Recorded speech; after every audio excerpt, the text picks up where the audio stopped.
All right, quick imagination test. Imagine you're doing something you really enjoy, like you're deep into a good book.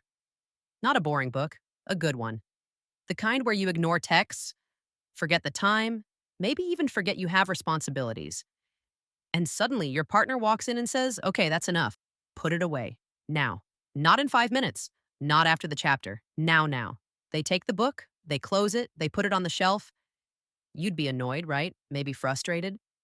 Maybe you'd say a few words you wouldn't want your toddler repeating later. That feeling? That's basically what toddlers feel all day long. Welcome to tantrums. Here's the thing we forget as adults: toddlers aren't trying to be difficult, they're just constantly being interrupted. As adults, we've learned how to manage emotions. We feel annoyed, but we don't usually throw ourselves on the floor and scream. Usually. Toddlers, they don't have that skill yet. Their brains are still under construction. Like active construction, no warning signs, no safety helmets, just vibes. So when we tell them, stop playing, turn that off, come here, put that down, their emotions hit full volume with no mute button. And that emotional overload is what often shows up as tantrums. Now, here's the part that really explains why tantrums happen so often. We ask toddlers to transition constantly. Think about eating alone. To have one meal, your toddler might have to stop what they're doing 5 times. Come wash your hands. Sit down. Start eating. No, not that. Okay, all done. That's 5 interruptions, minimum. And every single transition is a chance for whining, stalling, or a full meltdown. So if your toddler loses it during transitions, it's not because you're doing something wrong. It's because transitions are genuinely hard for them. Now, here's the good news. Once you understand why this is happening, there's a really simple way to make it easier. And that comes down to one thing: timing. Instead of telling your toddler to stop immediately, the trick is to wait for what's called a natural break. A natural break is just a moment where the activity already pauses or ends on its own. For example, turning off the TV is way easier after the show ends, not when it's halfway through and the plot is just getting good. Or if your toddler is feeding their toy dinosaurs, it's easier to stop playing after all the dinosaurs have been fed, not when one dinosaur is still hungry and justice hasn't been served yet. When kids get cut off mid-mission, that's when emotions explode. Now, sometimes waiting for a natural break is easy, and sometimes you're running late and life is happening and you don't have time to wait.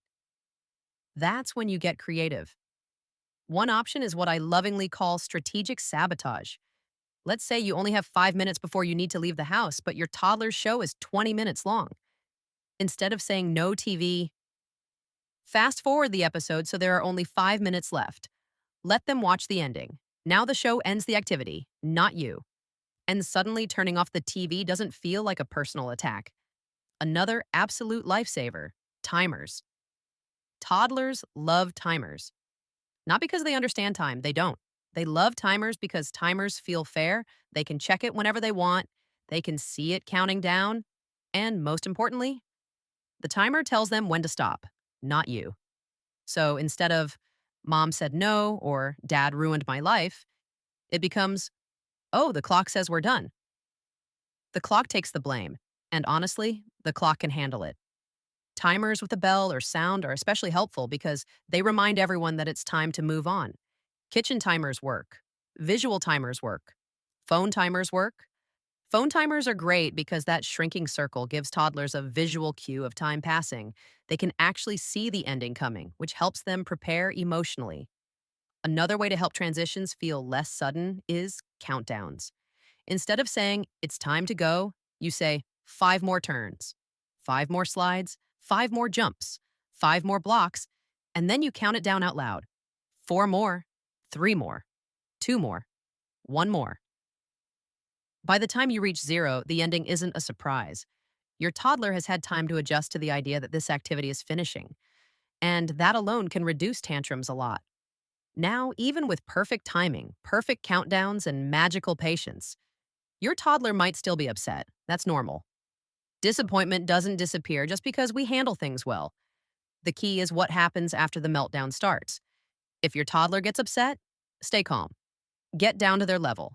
Acknowledge the feeling, but keep the boundary. Something like, I can see you're upset.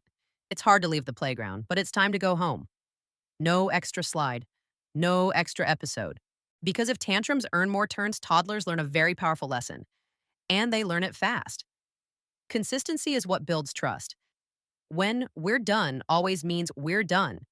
Your toddler starts to believe you, and over time, transitions become easier. Not perfect, not meltdown free, but easier. So if you're dealing with daily tantrums, especially around transitions, take a breath. Your toddler isn't broken, you're not failing. Their brain just isn't finished yet. And with better timing, clearer endings, and calm follow through, those big emotional moments slowly start to shrink. Thanks for hanging out with Sticks and Toddlers. If this helped, leave a comment and stick around. There's more coming. Don't forget to like and subscribe. See you in the next one.